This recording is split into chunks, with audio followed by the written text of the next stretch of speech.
Oke, Assalamualaikum warahmatullahi wabarakatuh. My name is Raja Amelia Paraini, number 41. Okay, today I explain identify the characteristic of curriculum to 2013 and identify the models of teaching using curriculum 2013. Okay, number one, I explain characteristic of curriculum ke-13, develop a balance between the development of attitudes, spiritual and social curiosity, creativity, cooperation with intellectual and psychomotor abilities. Oke, jadi pada karakteristik kurikulum 2013 ini, setiap pembelajaran itu memiliki tujuan untuk mengembangkan sikap spiritual, sosial, pengetahuan, keterampilan, sehingga dapat diterapkan kepada peserta didik dalam kehidupan sehari-harinya. Nah, untuk karakteristik kurikulum 2013 ini ada 7 ya karakteristik yang telah dirancang. Yang pertama itu develop a balance between the development of spiritual. Jadi mengembangkan keseimbangan antara pengembangan sikap spiritual and social attitude dan sikap sosial. Rasa ingin tahu, curiosity, creativity, kreativitas, cooperation, kerjasama dengan kemampuan intelektual dan psikomotorik. Nah, yang kedua itu ada the school is part of the community that provide a planned learning experience where students apply what they learn at school to the community and utilize the community as a learning resource. Jadi sekolah itu merupakan bagian dari masyarakat yang memberikan pengalaman belajar terencana, di mana peserta didik itu menerapkan apa yang dipelajari di sekolah kepada community, masyarakat, dan memanfaatkan masyarakat sebagai learning resource, sumber belajar. Nah, yang ketiga itu ada develop attitude, mengembangkan sikap, knowledge, pengetahuan, dan skill, keterampilan, serta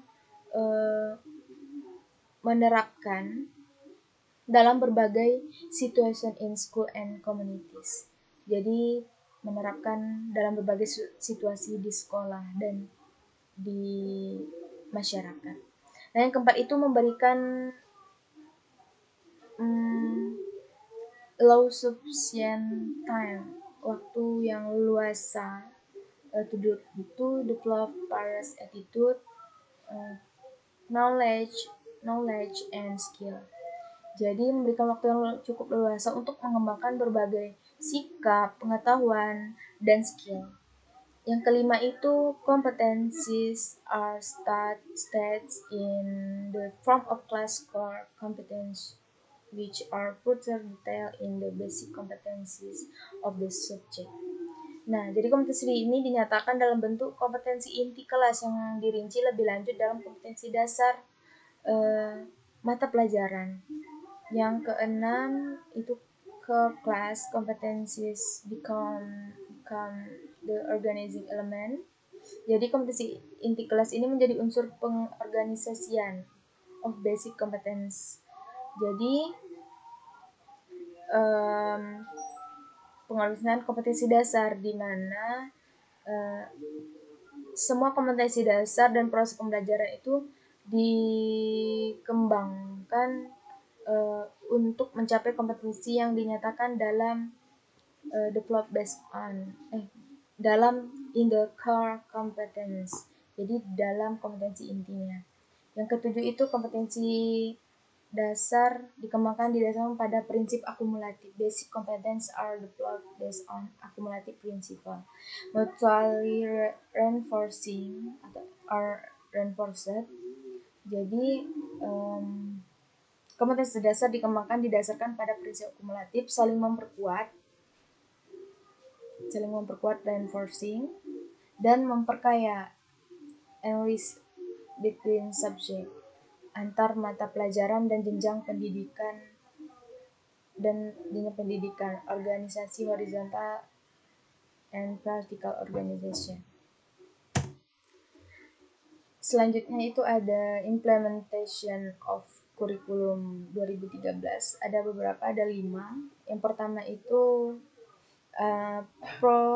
procurement of books by school to student. Jadi pengadaan buku oleh sekolah kepada siswa.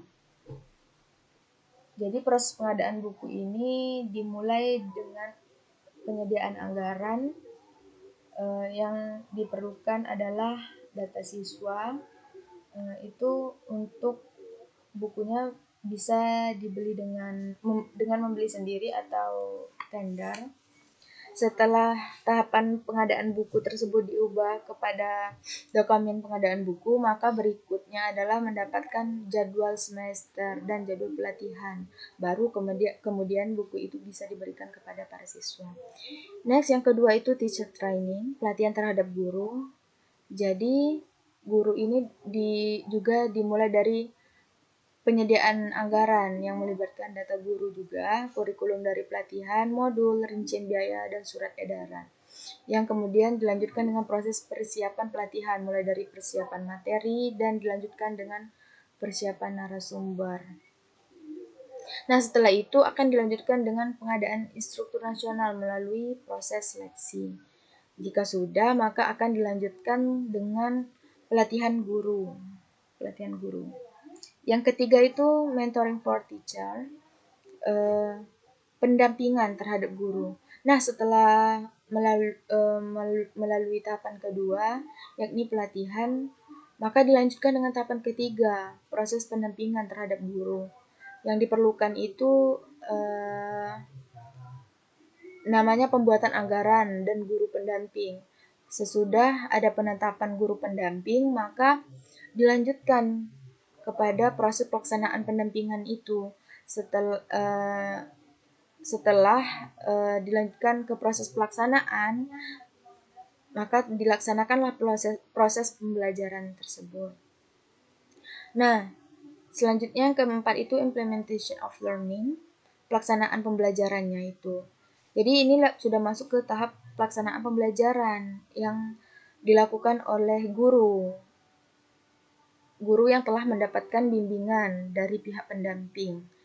Nah, guru tersebut juga memiliki kompetensi dan kemampuan standar untuk mengaplikasikan rancangan kurikulum ini. Jadi proses pembelajaran ini melibatkan ke seluruh siswa yang ada di setiap sekolah.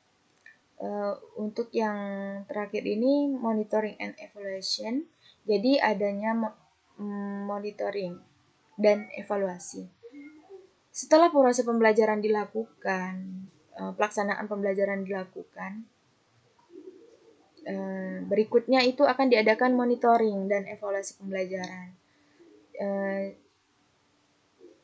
Dan sesudah proses monitoring dan evaluasi dijalankan, akan ada tindak lanjut dari monitoring dan evaluasi tersebut agar proses pendidikan menjadi lebih baik. Oke. Saya akan menjelaskan konsep dari kurikulum 2013 itu. Jadi, konsep kurikulum ini adalah proses belajar yang digunakan memakai pendekatan saintifik. Jadi, tujuannya adalah agar kreativitas dari peserta didik semakin meningkat, baik dalam mengamati, mencoba, menalar, mengkomunikasikan, dan menciptakan hal yang baru.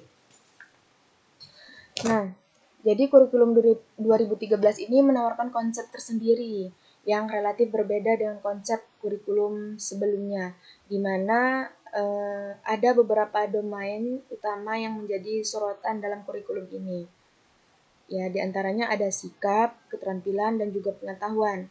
Jadi konsep ini berlaku untuk pendidikan baik tingkat SD, SMP, maupun SMA.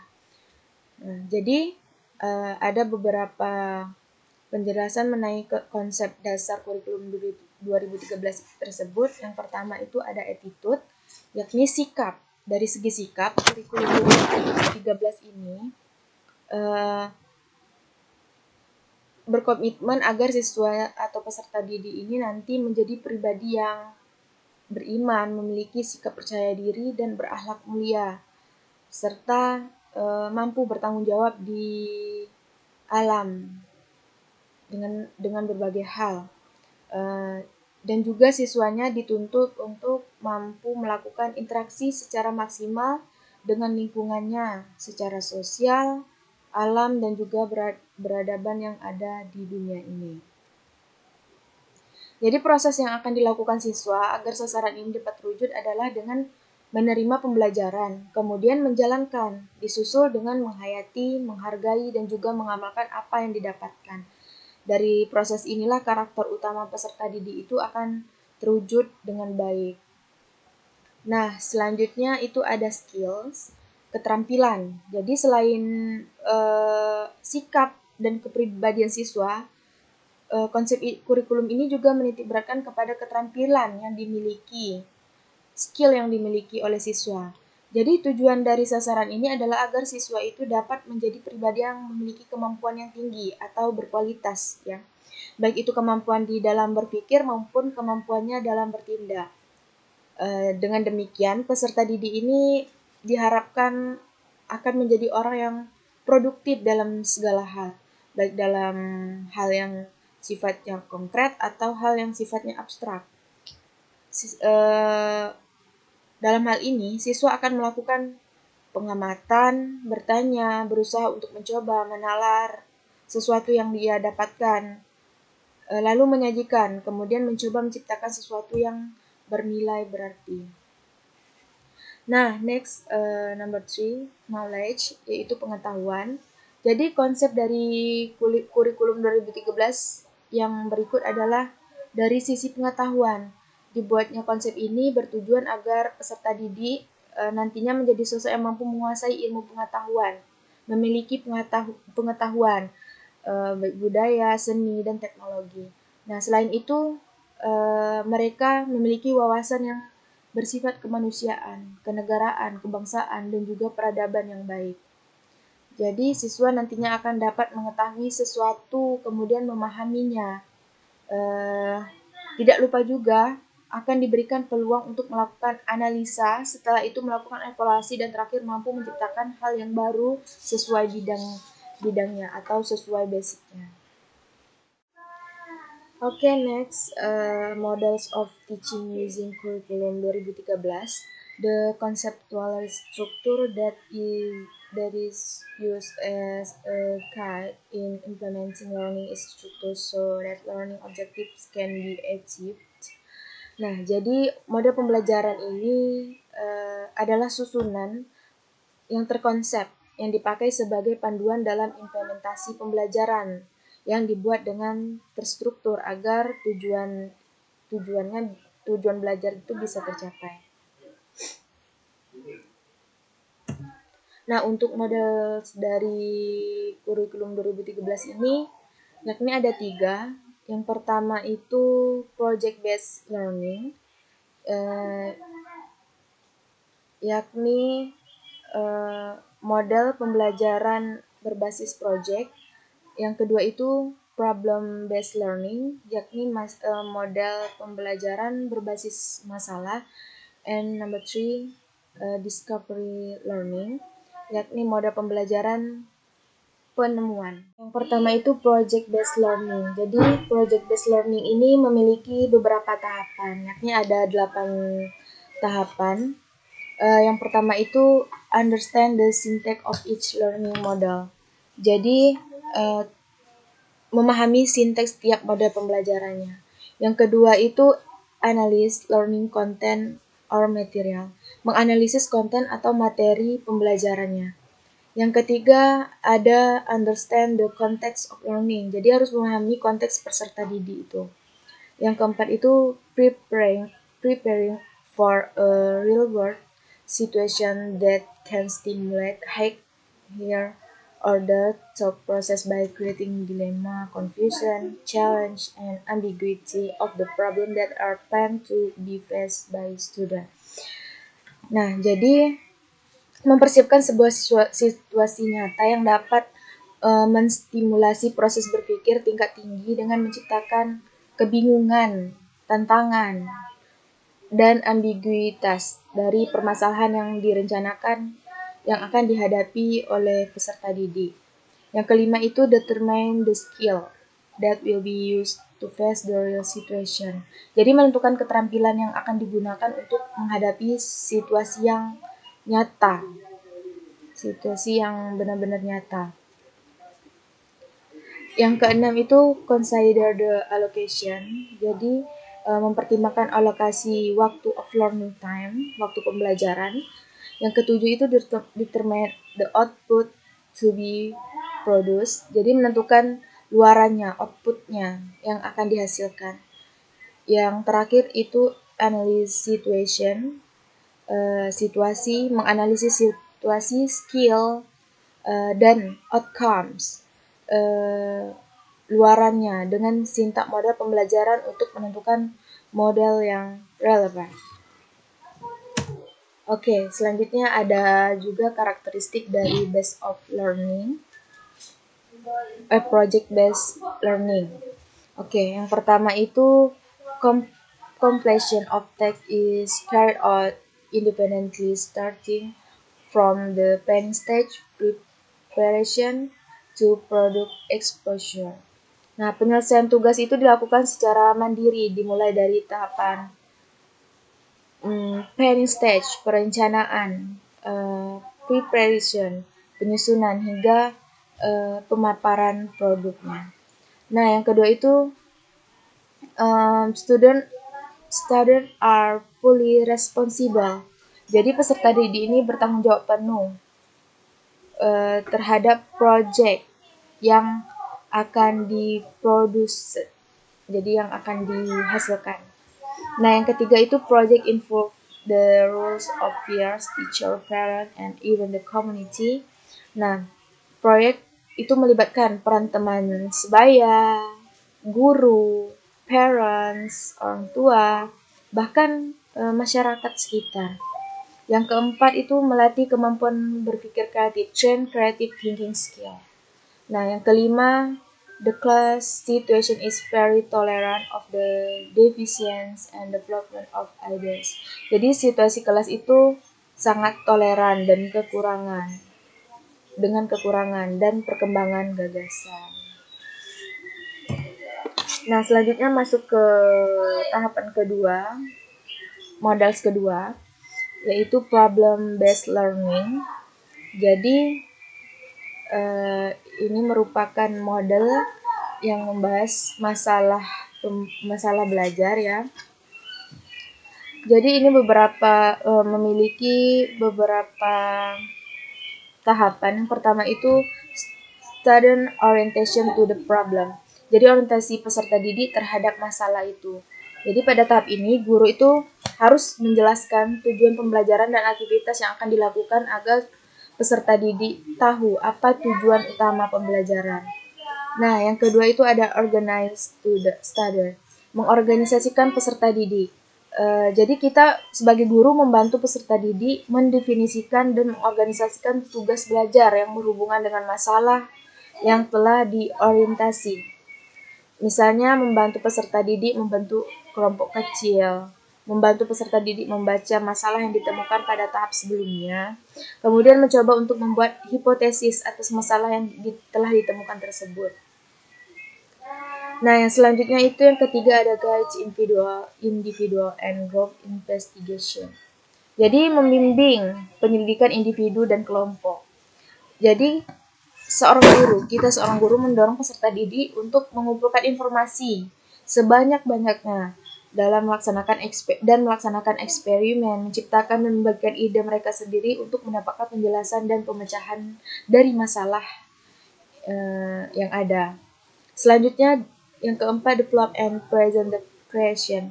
Jadi mengembangkan dan menyajikan hasil karya. Pada tahap ini guru itu membantu peserta didik dalam menganalisis data yang telah terkumpul pada tahap sebelumnya. Jadi, sesuaikan data dengan masalah yang telah dirumuskan. Kemudian dikelompokkan berdasarkan kategori. peserta didik memberikan argumen terhadap jawaban pemecahan masalahnya. Jenis-jenis karyanya bisa dibuat dalam bentuk laporan, video, ataupun model. Nah, yang selanjutnya itu ada analysis and evaluate the problem solving. Jadi menganalisis dan mengevaluasi proses pemecahan masalahnya. Jadi pada tahap ini guru itu meminta peserta didik itu bisa untuk merekonstruksi pemikiran dan aktivitas yang telah dilakukan selama proses kegiatan belajarnya. Guru dan peserta didik pada tahap ini menganalisis dan mengevaluasi terhadap pemecahan masalah yang dipresentasikan setiap kelompok setelah selesai pembelajaran.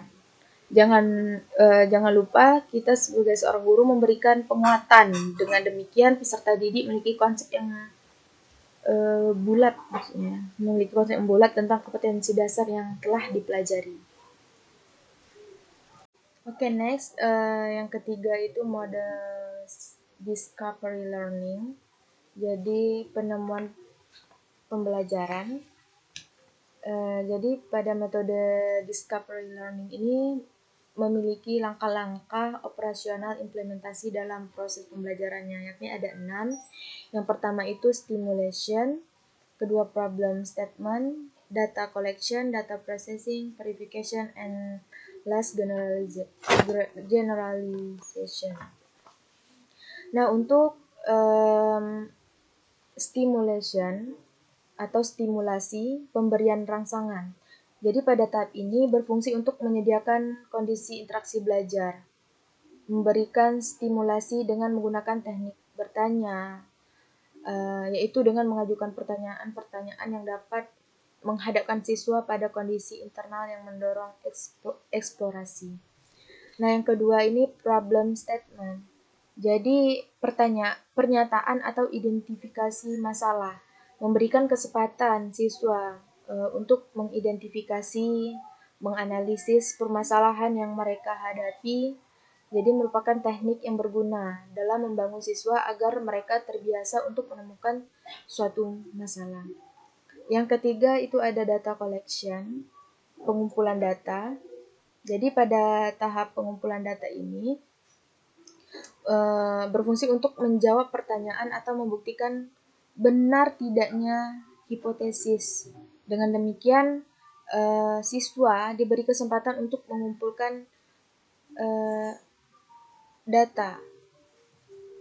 Jadi berbagai informasi yang relevan, membaca literatur, mengamati objek, wawancara dengan narasumber, melakukan uji coba sendiri, dan sebagainya untuk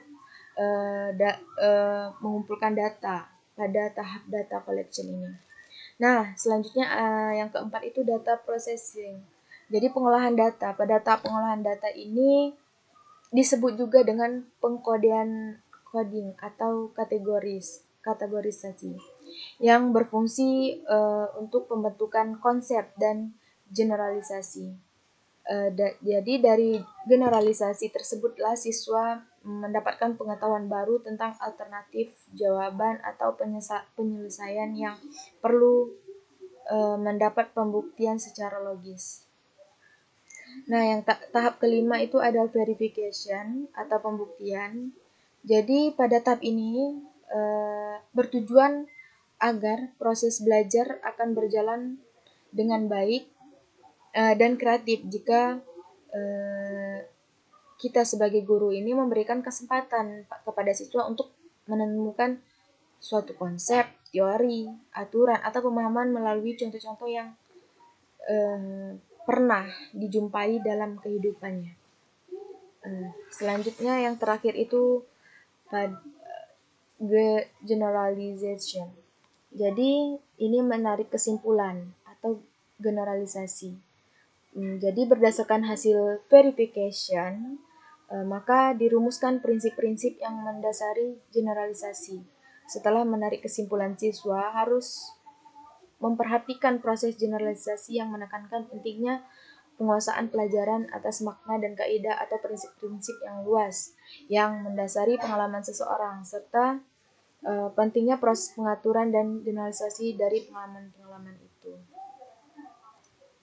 Jadi untuk pendekatan pembelajaran terdapat alat lain yang bisa digunakan guru untuk mendukung proses pembelajaran pada kurikulum 2013 ini, yakni ada beberapa pendekatan yang bisa mendukung proses pembelajaran. Itu pendekatan berbasis genre-based approach. Yang kedua itu contextual teaching and learning. 3 itu pendekatan matematika realistic mathematic education. Nah, juga yang ada metode pembelajaran yang mendukung aktivitas pembelajaran. Yang pertama itu ada bisa diskusi, yang selanjutnya metode eksperimen, selanjutnya demonstrasi, dan yang terakhir itu metode simulasi. Nah, berikut yang bisa saya sampaikan. Semoga hari-hari kalian menyenangkan dan dapat diambil atau dapat dipahami apa yang sudah saya jelaskan. Terima kasih. Wassalamualaikum warahmatullahi wabarakatuh. Good morning.